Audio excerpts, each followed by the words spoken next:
C'est le premier gros test de la saison. Monaco reçoit Lille samedi à 17 h au stade Louis II.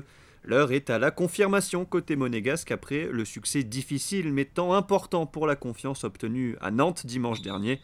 Une victoire permettrait aux hommes de Leonardo Jardim de revenir à 1 point du LOSC après un début de saison compliqué. Une équipe nordiste qui vient de manquer l'occasion de se qualifier pour la prochaine Ligue des Champions cette semaine. Je ne pense pas que ce soit un avantage de jouer Lille maintenant, quelques jours après leur défaite cette semaine contre Porto. Lille est une très bonne équipe, elle le prouve depuis plusieurs saisons. L'an dernier, ils ont eu 2 résultats positifs face à nous. C'est une équipe très physique qui n'aura aucun problème pour enchaîner 3 matchs en une semaine. On joue à domicile, il faudra dominer notre adversaire, être supérieur dans le jeu et donc battre Lille. Lui aussi a connu un début de saison plutôt compliqué. Daniel Subasic a encaissé 6 buts lors des 2 premiers matchs. Mais le gardien croate a été décisif lors de la victoire à Nantes dimanche dernier, grâce notamment à son penalty arrêté. Je fais bien, je n'ai cassé pas but et nous gagner, ça c'est très bien. Pour l'équipe et pour moi. Maintenant aussi, nous jouons contre Lille, une très bonne équipe. C'est très difficile match pour nous. C'est pas grosse pression, c'est respecter trop de Lille. L'année passée, ils gagnent nous premier match là-bas 2-0. C'est une très bonne équipe avec beaucoup de joueurs d'expérience.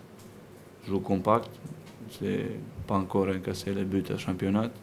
Et pour essayer de marquer un but à Lille samedi après-midi, Leonardo Jardim a confirmé que Monaco n'évoluerait qu'avec une seule pointe. Berbatov et Falcao ne devraient pas être alignés ensemble dès le coup d'envoi, mais cela pourrait être le cas lors de certains matchs en fonction de l'adversaire. Il y avait du monde ce jeudi sur le parvis du Grimaldi Forum pour accueillir les dirigeants des plus grands clubs de football, mais également des joueurs emblématiques des différents championnats européens.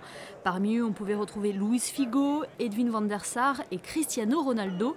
La présence de ces grands champions s'est associée à celle du prince Albert II et du vice-président de l'AS Monaco, Vadim Vassiliev, et du président du Paris Saint-Germain.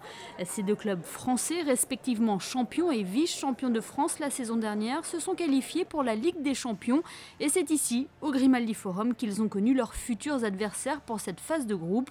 Et on peut dire que le club de la Principauté a relativement été épargné par ce tirage au sort. 10 ans après cette finale manquée à Gelsenkirchen, l'ASM est de retour sur la scène européenne et tombe dans un groupe assez abordable. Elle affrontera le Benfica, le Zénith et le Bayern Leverkusen. Les adversaires sont les adversaires forts et c'est un groupe plutôt équilibré. C'est pas simple, mais c'est le groupe plus équilibré, je crois, de tous les 8 groupes. Donc chaque équipe a des chances de sortir, donc ça va être une bataille chaque fois. Quel est l'objectif de l'AS Monaco dans cette Ligue des Champions? Du beau jeu pour notre supporter. De son côté, le PSG retrouvera Barcelone qui l'avait éliminé en quart de finale il y a 2 ans. L'Ajax Amsterdam et l'Hapoel Nicosie viennent compléter ce groupe. C'est pas facile groupe pour nous. On est avec Barcelone, avec Ajax, les 2 clubs, les gagnés de Ligue Champion 4 fois. Ça veut dire qu'on est pas facile groupe. Le calendrier de ces rencontres de Ligue des Champions a été dévoilé à l'issue de ce tirage au sort. Monaco débutera cette compétition en recevant le Bayern Leverkusen mardi 16 septembre au stade Louis II.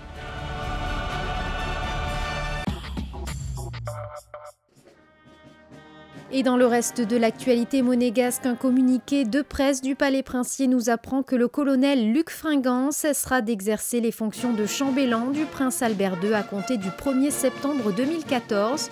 Il demeure commandant supérieur de la force publique et premier aide-de-camp. Le lieutenant-colonel Laurent Solaire est nommé chambellan du prince souverain à compter du 1er septembre 2014. Sachez que le gouvernement princier annonce une toute nouvelle tarification des bus pour les élèves scolarisés en principauté. Celle-ci sera mise en place dès la rentrée 2014.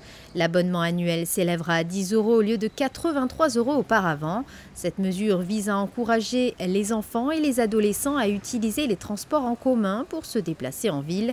Pour bénéficier de cette mesure, il suffit de se rendre dans les bureaux de la compagnie des autobus de Monaco munis d'un certificat de scolarité.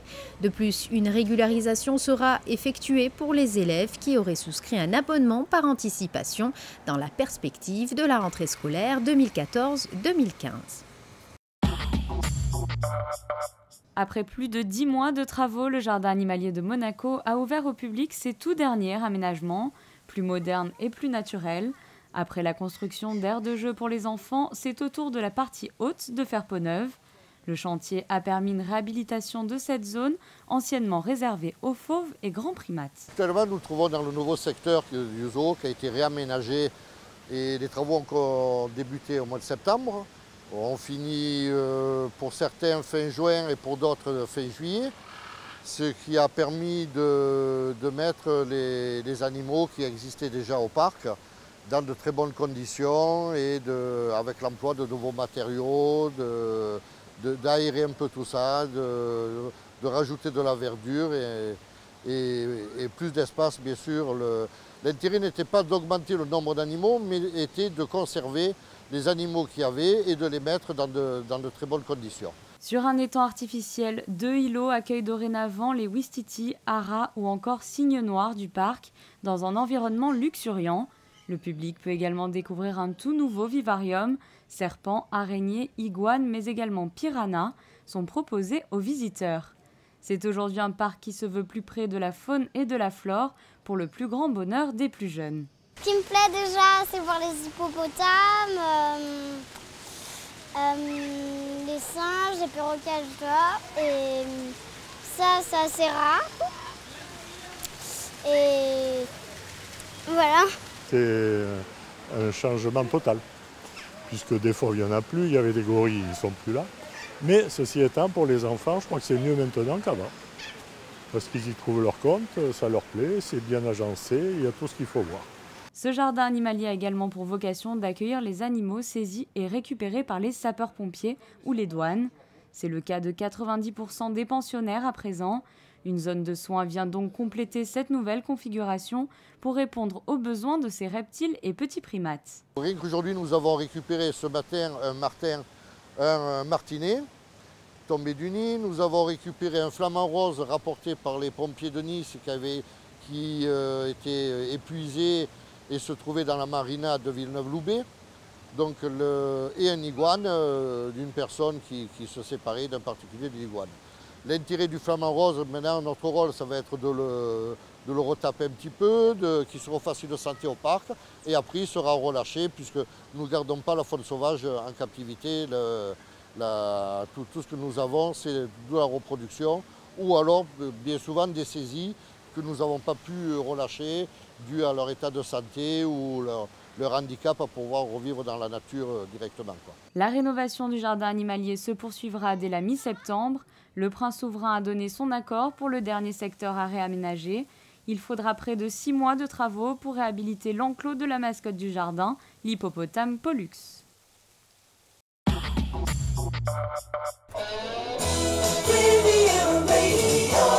Welcome aboard Afternoon Drive. It's Mark Desani with you for the next 4 hours between now and 7 p.m. on La Radio de la Côte d'Azur in English. We are 106.5 Riviera Radio. Riviera Radio, la radio anglophone de la Côte d'Azur, de San Remo à Saint-Tropez. Riviera Radio est basée en principauté et existe depuis 27 ans sous l'impulsion de la princesse Grace. Eh bien, cette radio ne cesse de progresser. Plus 10% en audience cumulée de septembre 2013 à juin 2014. Au total, une progression de 70% depuis 3 ans. Près de 200 000 auditeurs ont écouté au moins une fois Riviera Radio dans le mois. On est assez fiers parce que je pense que ce sont tous nos efforts au niveau à la fois de la grille de programmation, mais aussi notre effort en termes de communication qui s'avère payant et dont on retire les bénéfices aujourd'hui.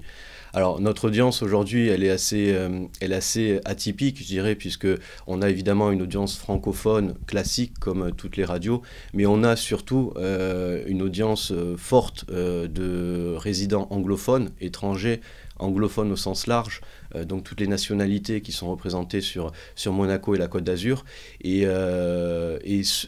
pour cette population-là, nous sommes vraiment leur radio. Une progression, sachant que Médiamétrie effectue ses sondages en français. Une grande partie des auditeurs de cette radio est anglophone et n'est donc pas sondée. De plus, Médiamétrie ne sonde pas la principauté.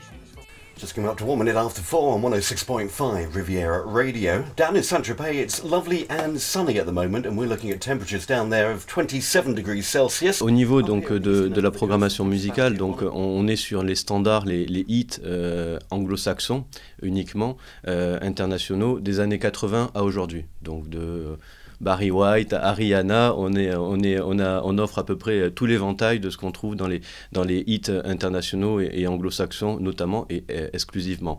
Ça c'est pour l'environnement musical. Dans cet environnement-là, on va donner beaucoup d'informations, notamment l'information internationale qui à chaque heure pile nous arrive de Londres à travers les flashs de la BBC avec qui nous sommes partenaires.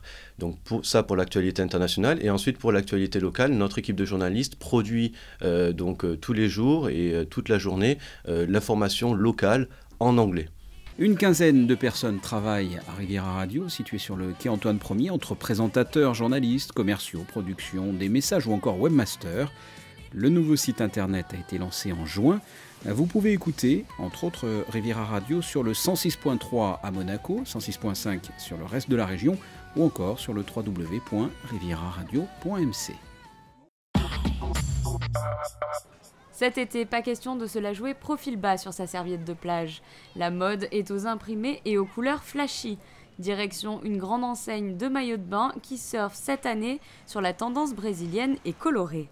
Quels sont les maillots tendance à mettre sur la plage pour être à la pointe de la mode?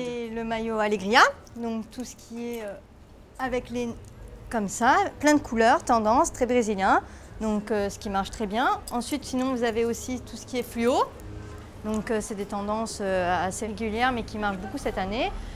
Sinon, vous avez aussi le côté un peu sportswear, donc très décontracté, mais avec de belles couleurs qui se mélangent assez bien. Vous avez aussi celui-ci, qui est une belle tendance et qui marche super bien. Les clients sont contents de cette forme bandeau. Et alors au niveau des enfants, des plus jeunes, qu'est-ce que vous leur conseillez? On retrouve l'Alegria, donc super tendance qui est quand même phare cet été. Vous avez aussi le macaron, le petit maillot avec les petits macarons cette année pour les enfants. Et sinon, on retrouve bien sûr aussi encore le fluo. Donc là, il y a une grande tendance, même avec les petites jeunes filles qui aiment bien ça. Il faut donc retenir la forme bandeau qui reste le modèle phare de cet été. Du côté des bijoux, pour accessoiriser une petite robe unie, misez sur les colliers, bracelets et boucles d'oreilles oversize de couleur. Ils apporteront une touche d'éclat à vos tenues. Autre accessoire tendance à petit prix de l'été, les enfants raffolent et les adultes les ont adoptés. Les Rainbow Looms sont sur tous les poignets.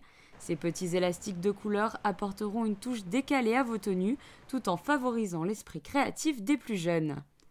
Et pour être à la pointe de la mode en toute sécurité, ne sortez pas sans une jolie paire de lunettes. Look rétro ou plus extravagante, c'est à vous de choisir, en fonction de votre style et bien sûr de la morphologie de votre visage. De l'inox à l'acétate, en passant par la corne, même certaines lunettes en écaille de tortue. Toutes les formes rétro reviennent à la mode. Donc on ne va pas avoir qu'une seule style de paire de lunettes qui vont revenir, mais un ensemble de styles entre la lunette ronde, les effets miroirs qui reviennent bien à la mode, et tout ce qui est forme papillonnante pour les femmes, les très grandes rondes, voilà, il y a plusieurs types de lunettes qu'on peut envisager pour cet été. Pour compléter votre look, on revisite le traditionnel sac de plage. Pour transporter sa serviette et sa crème solaire, optez pour les paniers en osier, customisés de perles et de franges, et les traditionnels saxos aux matières estivales, coton, lin, raffia. Il y en a pour tous les goûts. Depuis le 1er août 2008, la brasserie de Monaco fabrique sa propre bière. Les deux brasseurs ne cessent d'innover pour surprendre et ravir leurs clients avec des bières spéciales concoctées pour des événements particuliers. Mariage princier, Saint-Patrick, Noël ou encore Grand Prix de Monaco.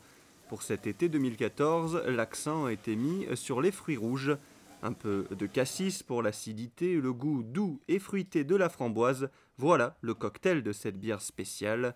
Une nouvelle cuve de 1000 litres est produite toutes les 2 semaines. Pour la bière de base, il y a 4 ingrédients. Le premier, c'est l'eau. Nous, on utilise l'eau du réseau de Monaco.